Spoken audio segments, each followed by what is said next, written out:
Hi, fam. This is Kamal Austin, the publisher of The Scoop on Black News, the Black News Scoop, and other digital publications. And we're here because we always try to inform and educate and inspire and empower.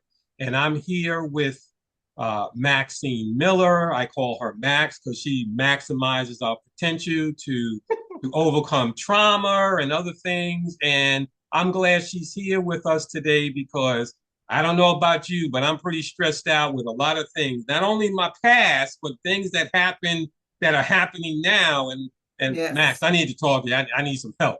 I need some help. We are all a little stressed out, Kamal. Yeah, I am stressed. Okay, so let me ask you something, Max. Can you give me a little bit about your background, your history, maybe where you went to school and that kind of stuff? Absolutely. I was born in the Low Country, Savannah, Georgia. I was raised there. My family came my they came from South Carolina. Hmm. We have history that they came from the West African slave market to do the rice thing because we were really good with that. So that's my grandfather, great grandfather, and so forth. I lived in Savannah until I was in my early 20s, and I married the man you just met not long ago, Hmm. and we moved to North Carolina. But while I was in Savannah, I worked at a psychiatric hospital as a psychiatric nurse, and Hmm. that was my beginning. Uh-huh. Right. Yeah. Well, Max, it's just something about me. People, they get sort of get used to it. Listen, I want to get into not talking about your profession and your business, but get in your business, your personal Yeah. business a little bit. So, Yeah. and let me just say, I did have the pleasure of meeting your husband Uh-huh. not long ago, virtually. And, I love Black love. I love to see Black couples and Hmm. people who are married. I'm a fan of Black love. So let me ask you, Absolutely. how long have you been married? We have been married 46 years. Wow. God That's bless you. that's a long time. God bless you. And let me say, That's a I long have a time. group. I have a group called Black Men Truly Loving Black Women on Facebook, Yeah. and there is just so much online negative that sort of pulls us apart, I feel. And Uh-huh. it's good to talk to people who've been married, you know, and for a long time, like yourself, that can Hmm. Hmm. inspire us and show us because the people who are not happy and not content with relationships, they are the ones, the loudest ones online too often, especially when you deal with our people, with Black people, you know. Right. So it's good. It's good to know that. And let me also, ask you about trauma. I Hmm. know that you help people with that. And can you give me a little bit about your background? Because I know that you have also a background as what do they call it, a psychiatric nurse, psychiatric Right. nurse. That's Yeah. that that's that's exactly right. All Yeah, right. All right. in Savannah, that's Okay. that's what I was, a psychiatric nurse, and you really get to see close up. Well, back in the day, the way they treated the treatment for psychiatry was a bit different than it is now. I mean, I was Mhm. in the era of the shock treatment, and people came out with their mind befuddled. You Really? know, yeah. Yeah. But you could really see the wear and tear of trauma Hmm. uh, firsthand on the faces of the people in there. And it was, I don't know, I guess that's something that kind of stuck with me as I went through, you go through life, you are going to run into trauma, no way out of it. Right. Um, and some are more devastating than others. And Hmm. you have to come to a conclusion on, what you want to do. And at times you may need help from other sources. Right. So, And I mhm, must admit, one thing about me, I'm like most people. I got issues. I'm a little crazy sometimes, mhm, as you probably can tell. But mhm. um, I actually um, did have counseling. It's a good thing to realize that we all need counseling at times. Yes. And one of the people that I used to talk to, she was similar, psychiatric nurse. Uh-huh. Uh-huh. So I'm used to speaking to professionals like that. But that's how you started, and then you navigated sort of into business, right? After that, Right. can you tell us a Right. little bit about that? Well, Kamal, this is what I did. I was looking at my husband's paycheck, Hmm. just to be honest. And I Right. said, what do I have to do to get where you are? Okay. And I said, especially when I moved to North Carolina and I was in medical surgical nursing, then the floors were long. It just wasn't like my hometown of Savannah. And Mm, I wasn't feeling it much. So he said, well, you can't get mechanical stuff. You won't be able to do this. I said, just tell me what I need. hmm. So I ended up with a degree in electronic engineering technology. And Excuse this, me. yes. Wow. And this was during the time of affirmative action, Hmm. which I thought was great. Hmm. Um, and I was able to get a job at a corporation in the engineering department, which I, thoroughly enjoyed. And Wow. yeah, Wow. That's very inspiring. yeah. Yeah. Wow. You went from um, being very accomplished in one field into another field. Wow. Drive is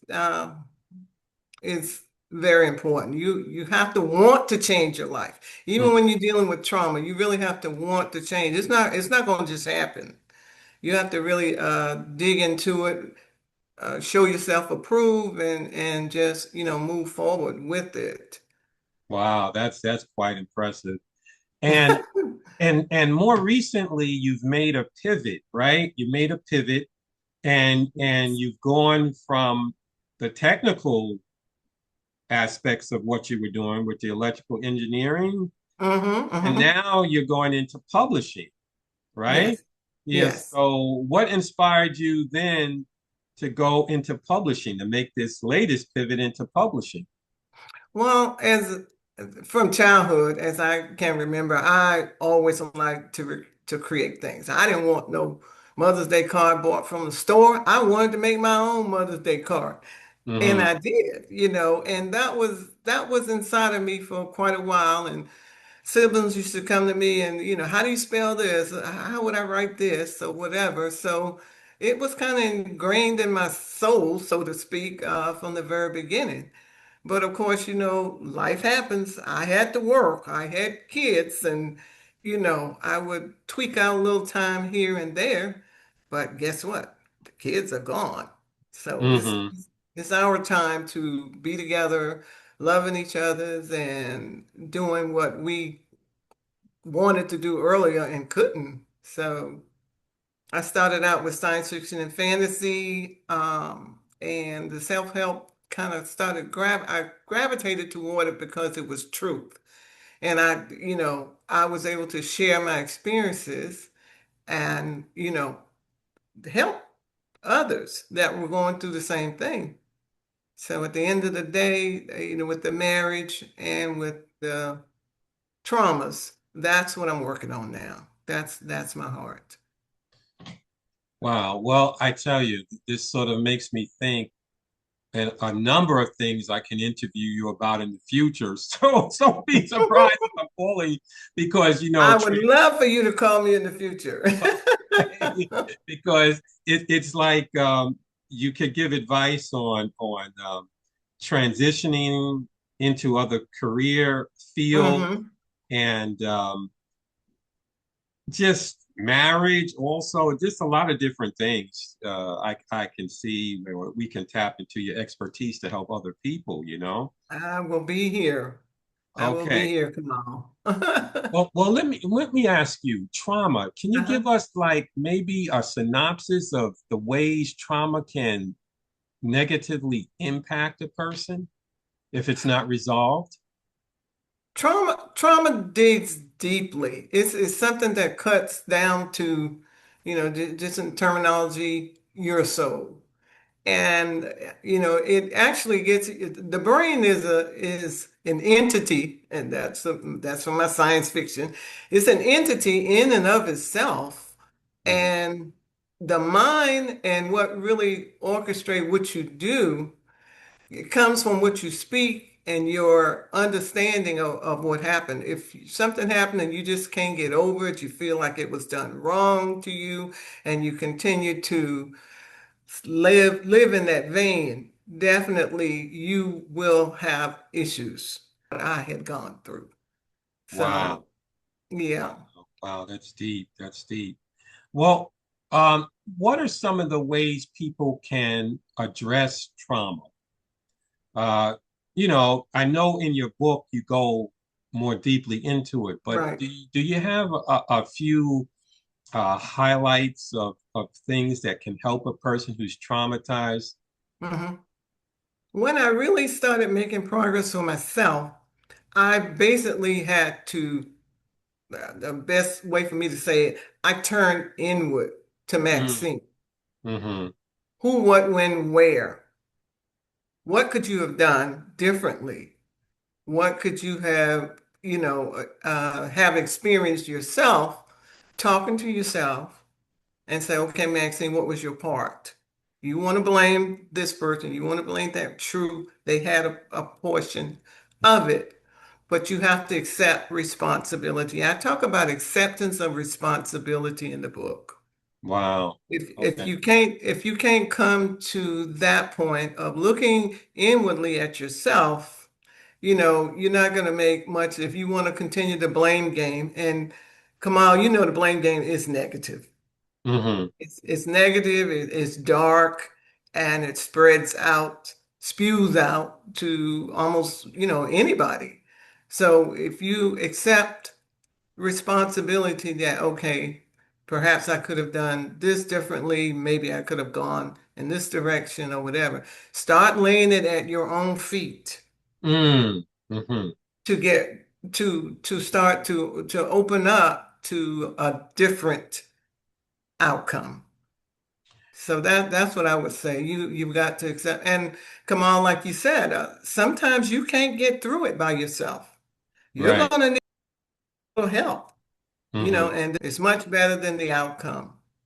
So, Yeah, that's interesting because I have a daughter, she's on the autism spectrum. And like hmm a lot of young people who are autistic when they are young, hmm other children tease them, bully them, and that kind of stuff. So she has a lot of trauma. She has Okay, a lot of trauma. And she's yeah. 25 now, but because of, I think the term is perseveration, she constantly, it's almost like she's reliving those things that happened 14, 15 years ago, and I don't have your background. I did my minor when I went to college was hmm child psychology. There was something in me that just told me one day you want to have children and maybe you should understand, child hmm growth and development in psychology. So that was my minor. So, and it has helped me quite a bit be able Yeah. to deal with my daughter.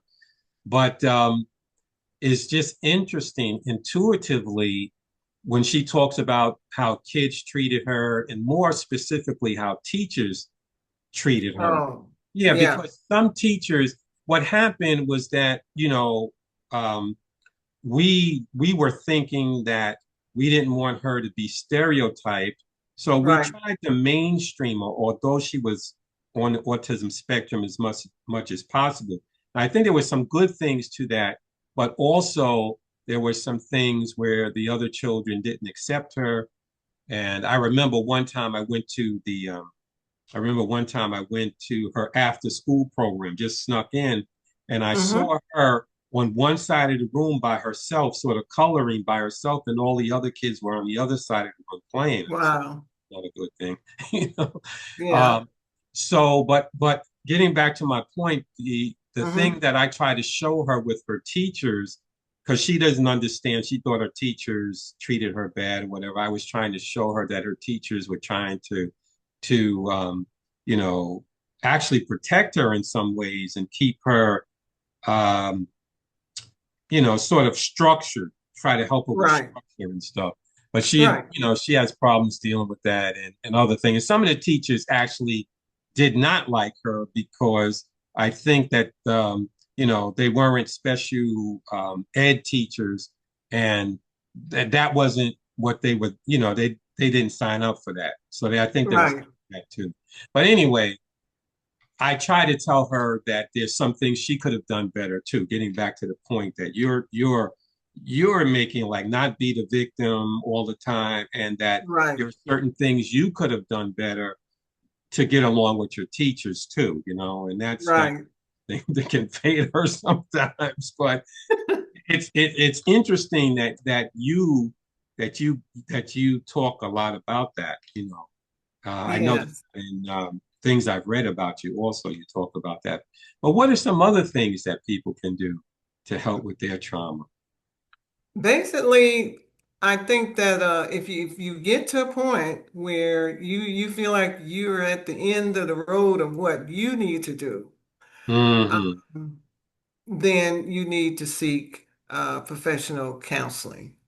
Right. Psychologists, definitely, if you're having any thought come out, and you know how prevalent this is of suicidal thoughts, Hmm. you need to seek professional help. It's the greatest thing for you to do. Uh, Anybody go to my website and you look at Sean's Place. Sean, and I don't say was, I say is my nephew, and Sean committed suicide. Oh, I'm sorry. You don't want to go through that. You do Hmm. not want to go through that. I was picking up on what was going on with Sean just a little bit too late. So Hmm. was, the rest of the family. Um, and it's a bad end.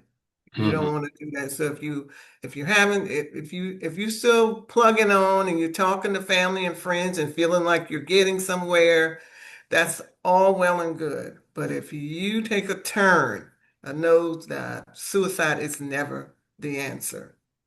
Right, It's not the exactly. answer. And So, I know, just like with myself, I've gone to counseling, professional counseling, and mhm. my daughter has a regular counselor that she speaks to. And to be quite frank, so the audience can understand, you know, Yeah, we've had to hospitalize her on a couple of occasions because she was right. having suicidal thoughts, things like that. So, uh, Yeah.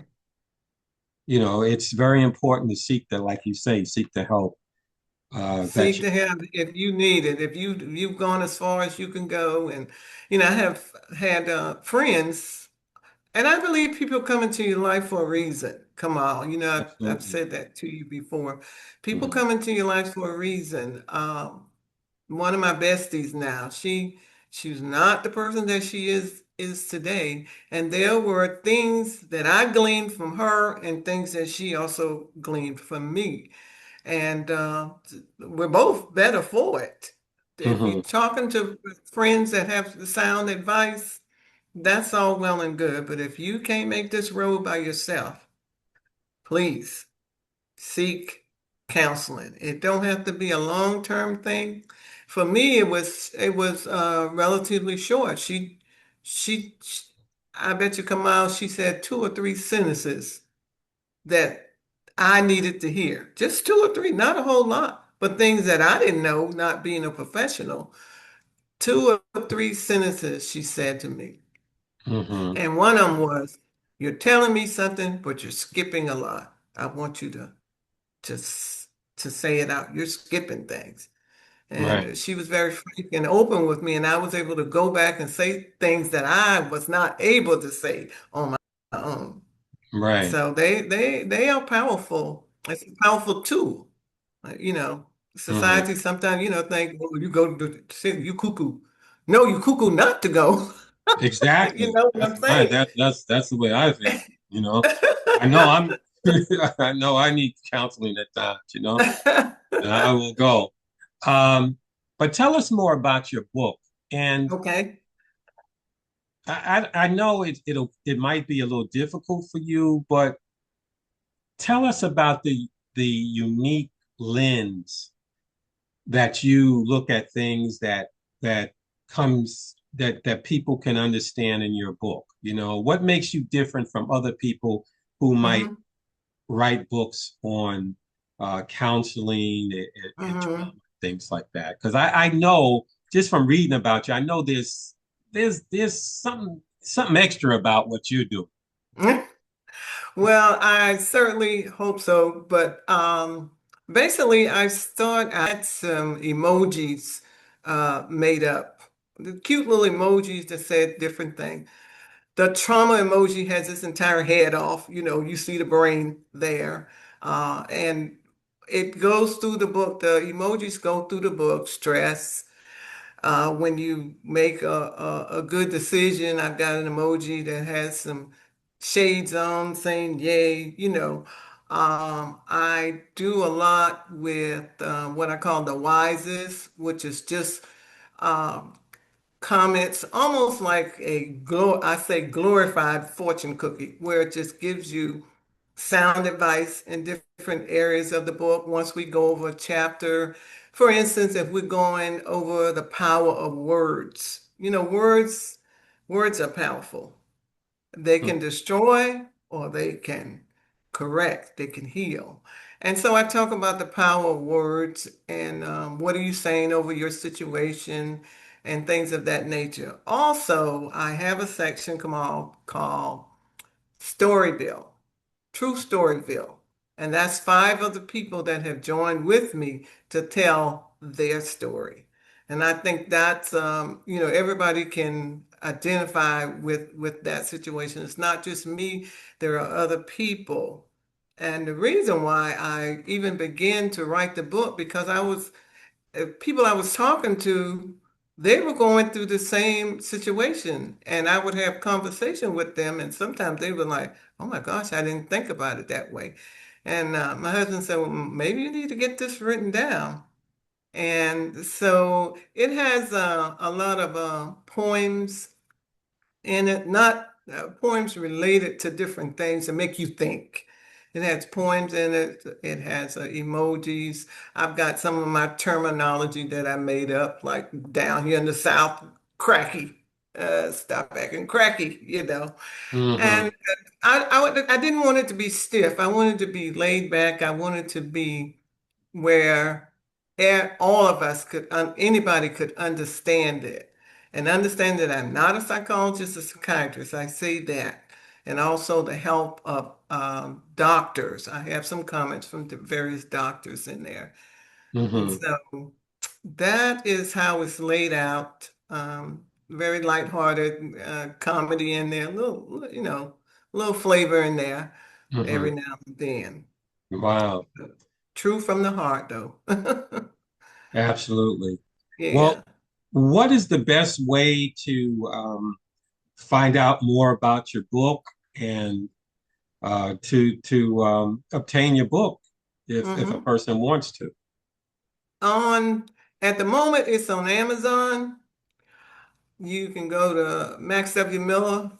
You can go to my website, my hub, www.maxfullcircle.com, or you can email me at bookbaby@maxwmiller.com.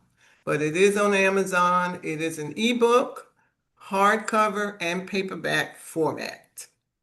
Right, that's good to know. And I want to let our viewers know that we will have links to all the different places that Max has just talked about that you can learn more about, and obtain her book, order her book Mhm. if you like. It'll be on our YouTube, in the comments on our YouTube channel, and then also on our news blogs. you'll be able to find the links directly to her to Mm-hmm. obtain her book. All right. Well, Max, thank you for taking the time out of your busy schedule and Thank talking you. to us, informing us. I know this is some very difficult times that some of us are going through, as far as what's happening in this country. And maybe Yes. we can, in a future date, come back and talk about how we address some of the trauma that we see the trauma we are experiencing just going through this time period, Yes, for this yes, and month. yes. I hear you. All right. That definitely. Okay, so this is Kamal Austin and Max Miller, and we're going to sign off. And thank you, everyone, for taking time. And I hope you were inspired and informed. And Hmm. we look to do this next time. Uh, if you're on YouTube, hit the like button and subscribe. And thank you very much. Thank you, Max. Thank you. Thank you. Bye bye.